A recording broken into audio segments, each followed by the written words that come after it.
ದೇವರು ಪ್ರೀತಿಸುವ ಪ್ರೀತಿಯ ಬಿಗ್ ಜೆ ಟಿ ವಿ ಪ್ರಿಯ ವೀಕ್ಷಕರಿಗೆ ನಮ್ಮ ಕರ್ತನಾದ ಯೇಸು ಕ್ರಿಸ್ತನ ಹೆಸರಿನಲ್ಲಿ ನಿಮ್ಮನ್ನು ವಂದಿಸಿ ಸ್ವಾಗತ ಬಯಸ್ತಿದ್ದೇವೆ. ಬನ್ನಿರಿ, ಇಂದು ನಾವು ದೇವರ ವಾಕ್ಯವನ್ನು ಕೀರ್ತನೆಗಳು 47ರಿಂದ ನಾವು ಅಧ್ಯಯನ ಮಾಡಿಕೊಳ್ಳೋಣ. ಕೀರ್ತನೆ 47 ಅದು ಮೆಸ್ಸಿಯನ ಕೀರ್ತನೆಯಾಗಿದೆ, ಅಂದರೆ ಕ್ರಿಸ್ತನ ಕುರಿತಾದಂಥ ಕೀರ್ತನೆ. ಯಾಕಂದರೆ ಕೀರ್ತನೆಗಳಲ್ಲಿ ಕೂಡ ಪ್ರವಾದನೆಗಳೇ ಇವೆ. ಯಾಕಂದರೆ ಒಂದು ಸಾರಿ ನಮ್ಮ ಕರ್ತನಾದ ಯೇಸು ಕೊನೆ ಇನ್ನೇನು ಲೂಕನ ಬರೆದ ಸುವಾರ್ತೆ 24ನೇ ಅಧ್ಯಾಯ, ಆತನು ಇಹಲೋಕದಿಂದ ಹೊರಟು ಹೋಗೋದಕ್ಕೆ ಮುಂಚಿತವಾಗಿ ತನ್ನ ಶಿಷ್ಯರ ಹತ್ರ ಹೇಳಿದಂಥ ಒಂದು ಮಾತು. ಲೂಕನ ಬರೆದ ಸುವಾರ್ತೆ 24:44 ನೆನಪಿಟ್ಕೊಳ್ಳಿಕ್ಕೆ ಈಸಿ. ತರುವಾಯ ಯೇಸು, ನಾನು ಇನ್ನು ನಿಮ್ಮ ಸಂಗಡ ಇದ್ದಾಗ, ಹಾಗಾದರೆ ಯೇಸು ಸ್ವಾಮಿ 12 ಶಿಷ್ಯರ ಜೊತೆಯಲ್ಲಿ ಇದ್ದಾಗ ಇದೆಲ್ಲ ನಿಮಗೆ ತಿಳಿಸಲಿಲ್ಲವೇ? ಏನೆಲ್ಲ ತಿಳಿಸಿದ್ರಂತೆ? ಅದು ಬರೆದಿಲ್ಲ, ಆದರೆ ಇಲ್ಲಿ ಕ್ಲೂ ಇದೆ. ಏನಂತ? ನನ್ನ ವಿಷಯವಾಗಿ ಮೋಶೆಯ ಧರ್ಮಶಾಸ್ತ್ರದಲ್ಲಿಯೂ ಒಂದು, ಪ್ರವಾದಿಗಳ ಗ್ರಂಥಗಳಲ್ಲಿಯೂ ಎರಡನೇದು, ಕೀರ್ತನೆಗಳಲ್ಲಿಯೂ ಬರೆದಿರುವುದೆಲ್ಲ ನೆರವೇರುವುದು ಅಗತ್ಯವೆಂದು ನಿಮಗೆ ಹೇಳಲಿಲ್ಲವೇ ಅಂದನು. ಎರಡನೇ ಸಾರಿ, ನಿಮಗೆ ತಿಳಿಸಲಿಲ್ಲವೇ, ನಿಮಗೆ ಹೇಳಲಿಲ್ಲವೇ ಎಂಬುದಾಗಿ ಅವರ ಹತ್ರ ಮಾತಾಡ್ತಾನೆ. ಅದಾದಮೇಲೆ ಯೇಸು ಸ್ವಾಮಿ ಒಂದು ಕಾರ್ಯ ಮಾಡಿದರು. ಅದನ್ನು ನಮಗೆ ಕೂಡ ಈ ಹೊತ್ತು ಮಾಡಿದರೆ ಭಾಳ ಚೆನ್ನಾಗಿರ್ತದೆ, ಮಾಡಲಿಕ್ಕೆ ಆತನ ಶಕ್ತನು. ಅದೇನಂತ ಹೇಳಿದರೆ 45ನೇ ವಚನ, Luke's gospel chapter 24 and verse 45. ಆಮೇಲೆ ಅವರು, ಅಂದರೆ ಶಿಷ್ಯರು, ಶಾಸ್ತ್ರ ವಚನಗಳನ್ನು ತಿಳುಕೊಳ್ಳುವಂತೆ ಯೇಸು ಅವರ ಬುದ್ಧಿಯನ್ನು ತೆರೆದು. ಹೌದು, ಈ ಒಂದು ಕೆಲಸ ಯೇಸು ಸ್ವಾಮಿ ನನಗೆ ಮಾಡಬೇಕ್ರಿ. ಯಾಕಂದರೆ ಇದು ಕೀರ್ತನೆ 47 ನಾವು ಇಂದು ಅಧ್ಯಯನ ಮಾಡಿಕೊಳ್ಳುವಂಥದ್ದು ಕ್ರಿಸ್ತನ ಕುರಿತಾದಂಥದ್ದು. ಆದ ಕಾರಣ ಕ್ರಿಸ್ತನ ಕುರಿತಾಗಿರುವಂಥ ಈ ಕೀರ್ತನೆಯನ್ನು ನಾವು ಅರ್ಥ ಮಾಡಿಕೊಳ್ಳುವಂತೆ ಆತನು ನಮ್ಮ ಬುದ್ಧಿಯನ್ನು ತೆರೆಯಲಿ. May the lord open our minds to understand the scripture. ಸರಿ, ಆ ರೀತಿಯಾಗಿ ಹಾರೈಸಿ ನಾವು ಮುಂದುವರಿಸೋಣ. ಕೀರ್ತನೆ 47. ಕೀರ್ತನೆ 47 ಅಲ್ಲಿ ಶಿರೋನಾಮೆ ತಲೆಬರಹ ಈ ರೀತಿಯಾಗಿದೆ: ಸಾರ್ವಭೌಮನಾದ ಯೆಹೋವನು ಸಿಂಹಾಸನಾರೂಢನಾಗಿರುವುದು. ಅದರ ಬಗ್ಗೆ ಇಲ್ಲಿ ಹೇಳಿದೆ. ದೇವರ ಒಂದು ಅಧಿಕಾರವನ್ನು ಸೂಚಿಸುವಂಥ ಒಂದು ಕೀರ್ತನೆ.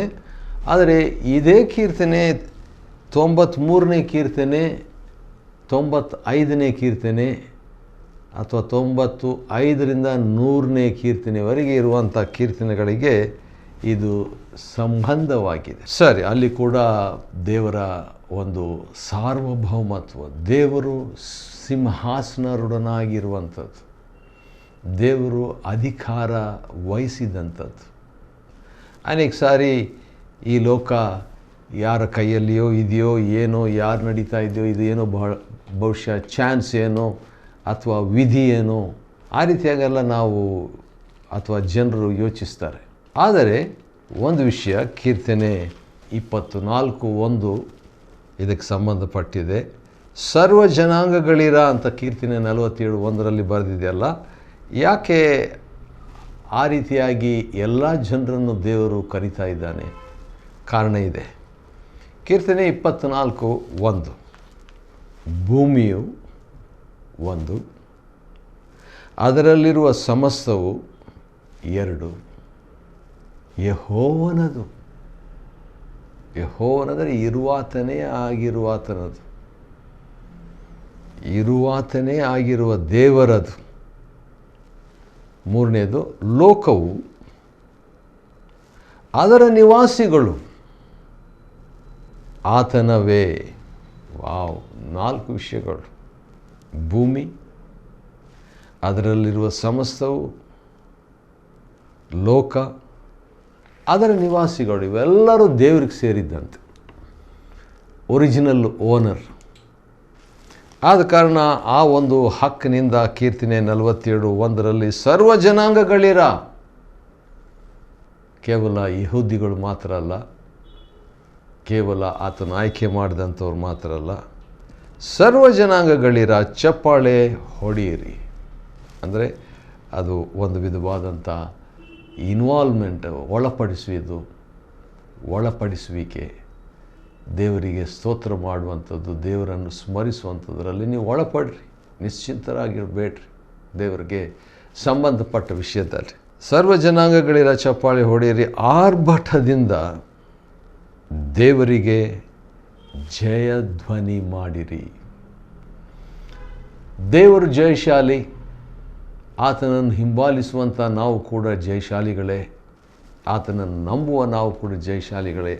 ಒಂದು ವಾಕ್ಯ ನನಗೆ ನೆನಪಿಗೆ ಬರುತ್ತಿದೆ, ಅದು 1 ಯೋಹಾನ, ಅದರಲ್ಲಿ ಈ ಜಯ ಅಂತ ಬಂತಲ್ವ ಈಗ ಕೀರ್ತನೆ 47, ಅದಕ್ಕೆ ಸಂಬಂಧಪಟ್ಟಂಥ ಒಂದು ಮಾತು ನಾನು ಹೇಳಲಿಕ್ಕೆ ಇಷ್ಟಪಡ್ತೇನೆ. ನೋಡೋಣ ಬನ್ನಿರಿ ಏನಂತಿದೆ ಆ ವಾಕ್ಯ ಅಂತ ಹೇಳ್ಬಿಟ್ಟು. 1ನೇ ಯೋಹಾನ ಮತ್ತು 5ನೇ ಅಧ್ಯಾಯದಲ್ಲಿ ಈ ರೀತಿಯಾಗಿದೆ. 4ನೇ ವಚನ ಮತ್ತು 5ನೇ ವಚನ ಎರಡೂ ಓದ್ತೀನಿ. 1 John chapter 5 verse 4 and 5. 1 ಯೋಹಾನ 5:4-5. ದೇವರಿಂದ ಹುಟ್ಟಿರುವಂಥದ್ದೆಲ್ಲವೂ ಲೋಕವನ್ನು ಜಯಿಸ್ತದೆ. ವಾವ್, ದೇವರಿಂದ ಹುಟ್ಟಿರುವಂಥ ಎಲ್ಲರೂ ಅಂತ ಹೇಳೋಣ, ಲೋಕವನ್ನು ಜಯಿಸುತ್ತದೆ. ಅಷ್ಟೇ ಅಲ್ಲ, ಲೋಕವನ್ನು ಜಯಿಸುವಂಥದ್ದು ನಮ್ಮ ನಂಬಿಕೆಯೇ. ನಾವು ದೇವರಲ್ಲಿ ನಂಬಿಕೆ ಇಟ್ಟರೆ ಅದು ನಮಗೆ ಜಯ. ಯೇಸು ದೇವರ ಮಗನೆಂದು ನಂಬಿದವರೇ ಅಲ್ಲದೆ ಲೋಕವನ್ನು ಜಯಿಸುವವರು ಇನ್ನಾರಿದ್ದಾರೆ. ವಾವ್. ಆದ ಕಾರಣ ಸರ್ವ ಜನಾಂಗಗಳಿರ ಚಪ್ಪಾಳೆ ಹೊಡೆಯಿರಿ, ಆರ್ಭಟದಿಂದ ದೇವರಿಗೆ ಜಯಧ್ವನಿ ಮಾಡಿರಿ. ಒಂದು ಸಾರಿ ಯೇಸು ಕರ್ತನು ಮೆರವಣಿಗೆಯಾಗಿ ಯೆರೂಸಲೇಮಿನಲ್ಲಿ ಬರ್ತಿದ್ದಾಗ ಇದೇ ಪದ ಅವರು ಬಳಸಿದರು. ಅದನ್ನು ಕೂಡ ನಾವು ನೋಡಿಬಿಡೋದು ಒಳ್ಳೆಯದೇನು. ಮತ್ತಾಯ 21 ಇರುವಂಥ ಒಂದು ಮಾತು ಏನಿದೆ ಅಂತ ಹೇಳ್ಬಿಟ್ಟು ನಾವು ನೋಡೋಣ ಬನ್ನಿರಿ. 21ನೇ ಅಧ್ಯಾಯ ಮತ್ತಾಯನ ಬರೆದ ಸುವಾರ್ತೆ 9ನೇ ವಚನದಲ್ಲಿ ಯೇಸು ಸ್ವಾಮಿಯ ಹಿಂದೆಯೂ ಮುಂದೆಯೂ ಗುಂಪಾಗಿ ಜನರು ಹೋಗ್ತಾಯಿದ್ರು. ಹೋಗ್ತಾ ಏನಂತ ಹೇಳಿದರು ಅಂತ ಹೇಳ್ಬಿಟ್ಟು ನೋಡುವಾಗ ಘೋಷಣೆ ಮಾಡಿದರು. ಏನಂತ ಹೇಳ್ಬಿಟ್ಟು, ದಾವಿದನ ಕುಮಾರನಿಗೆ ಜಯ, ಕರ್ತನ ಹೆಸರಿನಲ್ಲಿ ಬರುವವನಿಗೆ ಆಶೀರ್ವಾದ, ಮೇಲಣ ಲೋಕಗಳಲ್ಲಿ ಜಯ ಎಂದು ಆರ್ಭಟಿಸಿದರು. ಅದೇ ಪದ ಅಲ್ಲಿರುವಂಥ ಮಾತಿನಲ್ಲಿ 2 ಪದ ಕೀರ್ತನೆ 47:1 ಆರ್ಭಟ, ಆಮೇಲೆ ಜಯ, 2 ಕೂಡ.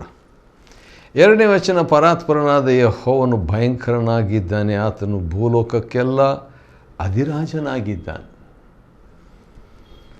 ದೇವರು ಸೃಷ್ಟಿಕರ್ತನು, ದೇವರು ಅರಸನು, ಪ್ರಥಮ ಅರಸನು, ದೇವರು ಸರ್ವಶಕ್ತನು, ಸರ್ವವ್ಯಾಪಿ, ಸರ್ವಜ್ಞಾನಿ. ಅವೆಲ್ಲ ಕೂಡ ಹೌದು, ನಿಜ, ಭಾಳ ಶಕ್ತಿಯುತವಾದದ್ದು, ಆತನ ಅದ್ಭುತ ಸ್ವರೂಪನು, ಹೌದು ನಿಜ. ಆದರೆ ನನಗಿಷ್ಟವಾದದ್ದು ಏನಂತೇಳಿದರೆ, ದೇವರು ನಮ್ಮ ತಂದೆ, ದೇವರು ನಮ್ಮ ಆತ್ಮಿಕ ತಂದೆ. ಭಾಳ ಜನರಿಗೆ ದೇವರನ್ನು ತಂದೆ ಎಂಬುದಾಗಿ ಸಂಬೋಧಿಸಿ ಉಲ್ಲೇಖಿಸಿ ಅಥವಾ ಕರೆಯುವಂಥ ಒಂದು ಅವಕಾಶ ಹಳೆ ಒಡಂಬಡಿಕೆಯ ದೇವಜನರಿಗೆ, ಭಕ್ತಾದಿಗಳಿಗೆ ಇರಲಿಲ್ಲ. It was not possible under the old covenant to call God as father. ಆದರೆ ಇಲ್ಲಿ ನಮಗೆ ಅಂಥ ಒಂದು ಭಾಗ್ಯ ಇದೆ. ಮತ್ತು ಅದನ್ನೇ ನಾವು ಇನ್ನೂ ಹೊಸ ಒಡಂಬಡಿಕೆಗೆ ಬಂದಾಗ ಹೆಚ್ಚಾಗಿ ನಾವು ನೋಡಿಕೊಳ್ಳಲಿಕ್ಕಿದ್ದೇವೆ. 3ನೇ ವಚನ, ಕೀರ್ತನೆ 47:3, ದೇವರು ಅಂದರೆ ಆತನು ಜನಾಂಗಗಳನ್ನು ನಮಗೆ ಅಧೀನಪಡಿಸಿ ಅಂತ ನಾವು ನೋಡ್ತೀವಿ. ಅಂದರೆ ದೇವರು ನಮಗೆ ಅಧೀನಪಡಿಸಿ ಅಜ್ಞಾನಿಗಳನ್ನು ನಮಗೆ ಅಧೀನಪಡಿಸಿದ್ದಾನೆ. ಅಂದರೆ ದೇವರು ಜನರನ್ನು ನಮಗೆ ಕೊಡ್ತೀನಂತ ಹೇಳಿದಂಥ ಮಾತು ಯಾಕೆ ಈ ರೀತಿಯಾಗಿ ದೇವರು ಕೆಲವರನ್ನು ಭೂಲೋಕದಲ್ಲಿ ನಮಗೆ ಅಧೀನಪಡಿಸ್ತಾನೆ? ಒಳ್ಳೆ ಪ್ರಶ್ನೆ. ಅದಕ್ಕೆ ಒಳ್ಳೆಯ ಉತ್ತರ ಕೂಡ ಇದೆ. ಅದು ನಾವು ಕೀರ್ತನೆ 2ನೇ ಅಧ್ಯಾಯ ನೋಡುವಾಗ ಅದರಲ್ಲಿ ನಾವು ನೋಡಿಕೊಂಡಿದ್ದೇವೆ. ಆದರೆ ಇನ್ನೊಂದು ಸಾರಿ ಅದನ್ನು ನಾವು ನೋಡೋದ್ರಲ್ಲಿ ತಪ್ಪೇನಿಲ್ಲ. ಕೀರ್ತನೆ 2ನೇ ಅಧ್ಯಾಯದಲ್ಲಿ ನಾವು ನೋಡುವಾಗ ಮತ್ತು ಮುಂದೆ ನಾವು ಓದ್ತೇವೆ. 8ನೇ ವಚನ, ನೀನು ಕೇಳಿಕೊಂಡರೆ ನಾನು ಅನ್ಯ ಜನಗಳನ್ನೆಲ್ಲ ನಿನಗೆ ಅಧೀನ ಮಾಡುವೆನು. ಯಾಕೆ ದೇವರು ಇತರರನ್ನು ನಮಗೆ ಅಧೀನಪಡಿಸ್ತಿದ್ದಾನೆ? ಒಂದು ದೊಡ್ಡ ಕಾರಣ ಇದೆ. ಏನಂದರೆ ಇತರರು ಅಂದರೆ ಬಹುಪಾಲು ಜನರು ದೇವರನ್ನು ಅರಿಯದವರಾಗಿದ್ದಾರೆ. ಒಳ್ಳೆಯವರು ಅವರು, ಅದರ ಬಗ್ಗೆ ಏನು ತಪ್ಪೇನಿಲ್ಲ, ಅದರ ಬಗ್ಗೆ ಸಂಶಯ ಇಲ್ಲ. ಒಳ್ಳೆಯ ವ್ಯಕ್ತಿಗಳಾಗಿದ್ದಾರೆ. ಬಹುಶಃ ಕೆಲವು ಸಾರಿ ಹೇಳ್ಬೋದು ನಮಗಿಂತಲೂ ಒಳ್ಳೆಯವರು ಅಂತ ಕೂಡ ಕೆಲವರು ಆ ರೀತಿಯಾಗಿ ವಿಶ್ವಾಸಿಗಳು ಅವಿಶ್ವಾಸಿಗಳ ಕುರಿತಾಗಿ ಹೇಳಿದ್ದುಂಟು. ಆದರೆ ಒಳ್ಳೆಯವರು ಮಾತ್ರ ನಾವು ಇದು ಬಿಟ್ಟರೆ ಸಾಕಾಗಲ್ಲ. ಯಾರೋ ಒಬ್ಬರು ಹೇಳಿದರು, ಒಳ್ಳೆಯದಕ್ಕೆ ವೈರಿ ಅಂದರೆ ಉತ್ತಮವಾಗಿರುವುದಕ್ಕೆ ವೈರಿ ಒಳ್ಳೆಯದು ಅಂತ ಹೇಳ್ಬಿಟ್ಟು, good is the enemy of best ಅಂತ. ಯಾಕಂದರೆ ದೇವರು ನಮಗೆ ಕೇವಲ ಒಳ್ಳೆಯವರಾಗಿ ಅಲ್ಲ, ಉತ್ತಮರಾಗಿ ಇರಬೇಕಂತ ಇಷ್ಟಪಡ್ತಾನೆ. ಆದ ಕಾರಣ ನಾವು ಆ ಉತ್ತಮತೆಯನ್ನು, ಶ್ರೇಷ್ಠತೆಯನ್ನು, ಪರಮಶ್ರೇಷ್ಠತನವನ್ನು ದೇವರಿಂದ ದೈವಿಕವಾದ ಅನುಭವ ಹೊಂದಿಕೊಂಡು ನಾವು ಇತರರನ್ನು ಕೂಡ ನಮಗೆ ಅಧೀನಪಡಿಸಿ, ಯಾಕೆ ಆ ಸುವಾರ್ತೆಯನ್ನು ಹೇಳಬೇಕು, ದೇವರ ಕುರಿತಾಗಿ ಹೇಳಬೇಕು. ಅವರು ಒಳ್ಳೆಯವರೇ ಇರ್ಬೋದು, ಆದರೂ ಕೂಡ ಅಂಥವರನ್ನು ದೇವರ ಮಕ್ಕಳಾಗಿ ಮಾಡಬೇಕು. ಅದಕ್ಕೆ ಅಧೀನಪಡಿಸೋದು, ಆಳಿಕೆ ಮಾಡಲಿಕ್ಕಲ್ಲ ಅಧೀನಪಡಿಸೋದು, ಆತ್ಮಿಕರಾಗಿ ಮಾಡಲಿಕ್ಕೆ ಅಧೀನಪಡಿಸೋದು. ಅದೊಂದು ಕ್ಲಿಯರ್ ಮಾಡ್ಕೊಳ್ಳೋದು ಒಳ್ಳೆಯದು. 4ನೇ ವಚನ, ಕೀರ್ತನೆ 47 4ನೇ ವಚನದಲ್ಲಿ, ದೇವರು ಯಾಕೋಬ ವಂಶಸ್ಥರಾದ ನಮ್ಮನ್ನು ಪ್ರೀತಿಸಿ ನಾವು ಅಭಿಮಾನಿಸುವ ಸ್ವಾಸ್ಥ್ಯವನ್ನು ನಿರ್ಣಯಿಸಿ ಕೊಟ್ಟಿದ್ದಾನೆ. ಹಳೆ ಒಡಂಬಡಿಕೆಗೂ ಹೊಸ ಒಡಂಬಡಿಕೆಗೂ ಕೆಲವು ವ್ಯತ್ಯಾಸಗಳಿದೆ ನೋಡ್ರಿ. ಯೋಹಾನ 3:16 ಈ ರೀತಿಯಾಗಿದೆ, ದೇವರು ಲೋಕದ ಮೇಲೆ ಎಷ್ಟೋ ಪ್ರೀತಿಯನ್ನಿಟ್ಟು ತನ್ನ ಮಗನನ್ನು ಅಥವಾ ಯೇಸು ಕ್ರಿಸ್ತನನ್ನು ನಮಗೆ ಕೊಟ್ಟಿದ್ದಾನೆ. ಆದರೆ ಹಳೆ ಒಡಂಬಡಿಕೆ ಯಾವ ರೀತಿಯಾಗಿದೆ ಅಂತ ನೋಡುವಾಗ 47ನೇ ಕೀರ್ತನೆ 4ನೇ ವಚನದಲ್ಲಿ, ದೇವರು ಯಾಕೋಬ ವಂಶದವರಾದ ನಮ್ಮನ್ನು ಪ್ರೀತಿಸಿ ಸ್ವಾಸ್ಥ್ಯವನ್ನು ಕೊಟ್ಟಿದ್ದಾನೆ. ಒಂದು ಆಸ್ತಿ ಕೊಡೋದಕ್ಕೂ ಒಬ್ಬ ವ್ಯಕ್ತಿಯನ್ನು ಕೊಡುವುದಕ್ಕೂ ವ್ಯತ್ಯಾಸ ಇದೆ. ಆದ ಕಾರಣ ಹೊಸ ಒಡಂಬಡಿಕೆಯು ನಿಶ್ಚಯವಾಗಿ ಪರಮ ಶ್ರೇಷ್ಠವಾದಂಥ ಒಂದು ಒಡಂಬಡಿಕೆ. 5ನೇ ವಚನ, ಕೀರ್ತನೆ 47:5, ದೇವರು ಜಯಘೋಷದಿಂದ ಏರಿದ್ದಾನೆ. ಮತ್ತೆ ಜಯ ಅಂತ ಬಂತು. ಪ್ರಾರಂಭದಲ್ಲಿ ಜಯ ಅಂತ ಒಂದು ಸಾರಿ ಬಂತು, ಮತ್ತೊಂದು ಆವೃತ್ತಿಯಲ್ಲಿ ಜಯ ಅಂತ ಬಂದಿದೆ. ಯೆಹೋವನು ತುತ್ತೂರಿ ಧ್ವನಿಯೊಡನೆ ಆರೋಹಣ ಮಾಡಿದ್ದಾನೆ.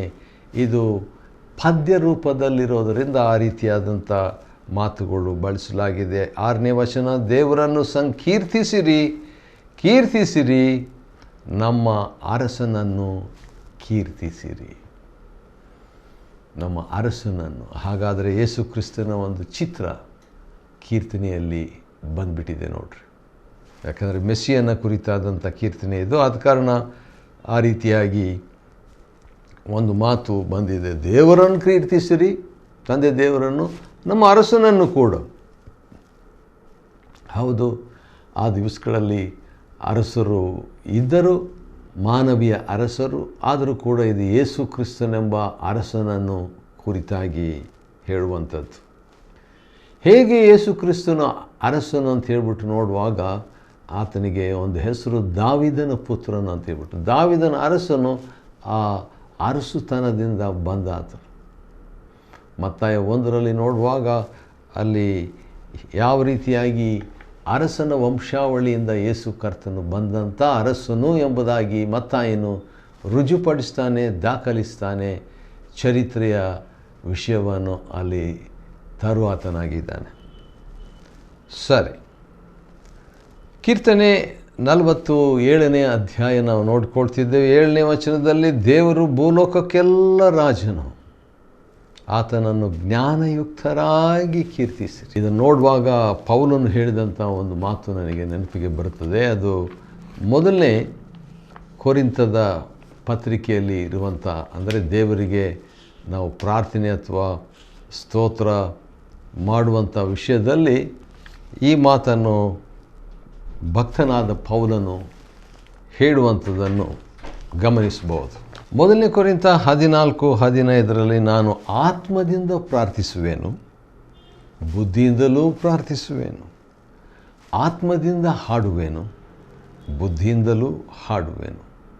ಆದ ಕಾರಣ ಇಲ್ಲಿ ಜ್ಞಾನಯುಕ್ತರಾಗಿ ಕೀರ್ತಿಸಿರಿ ಅಂತ ಹೇಳಿದಾಗ ಅದು ಬುದ್ಧಿಯಿಂದ ಕೂಡ ನಾವು ದೇವರನ್ನು ಕೀರ್ತಿಸಬೇಕು, ಆತ್ಮದಿಂದ. ಹೊಸ ಒಡಂಬಡಿಕೆ ಒಂದು ಭಾಗ್ಯ ಏನಂದರೆ ಬರೀ ಬುದ್ಧಿಯಿಂದ ಅಲ್ಲ, ನಮ್ಮ ಆತ್ಮದಿಂದ. ದೇವರ ಆತ್ಮನು ನಮ್ಮ ಆತ್ಮದೊಂದಿಗೆ ಒಂದಾಗಿ ಆತ್ಮೀಯ ರೀತಿಯಲ್ಲಿಯೇ ಅಥವಾ ಆತ್ಮದಿಂದ ನಾವು ಆರಾಧಿಸುವಂಥ ಒಂದು ಭಾಗ್ಯ ನಮಗೆ ಲಭ್ಯ. 8ನೇ ವಚನ 9ನೇ ವಚನ ನಾವು ಕೀರ್ತನೆ 47 ನೋಡುವಾಗ ದೇವರು ಸರ್ವಾಧಿಪತ್ಯವನ್ನು ವಹಿಸಿಕೊಂಡಿದ್ದಾನೆ, ತನ್ನ ಪರಿಶುದ್ಧ ಸಿಂಹಾಸನದಲ್ಲಿ ಕೂತಿದ್ದಾನೆ. ಅಂದರೆ ದೇವರು ಅಧಿಕಾರ ವಹಿಸಿದ್ದಾನೆ. ದೇವರು ನಿದ್ದೆ ಮಾಡ್ತಾ ಇಲ್ಲ, ದೇವರು ನಿಶ್ಚಿಂತನಾಗಿಲ್ಲ, ಈ ಭೂಲೋಕದ ಕಾರ್ಯಗಳಲ್ಲಿ ವ್ಯವಹರಿಸುವಂಥವನಾಗಿದ್ದಾನೆ, ಆ್ಯಕ್ಟಿವ್ ಆಗಿದ್ದಾನೆ. ಆದ ಕಾರಣ ಜನಾಂಗಗಳಲ್ಲಿ ಶ್ರೇಷ್ಠರಾದವರು ಅಬ್ರಹಾಮನ ದೇವರ ಪ್ರಜೆಯಾಗಿರುವುದಕ್ಕೆ ಕೂಡಿ ಬರುತ್ತಾರೆ ಎಂಬುದಾಗಿ.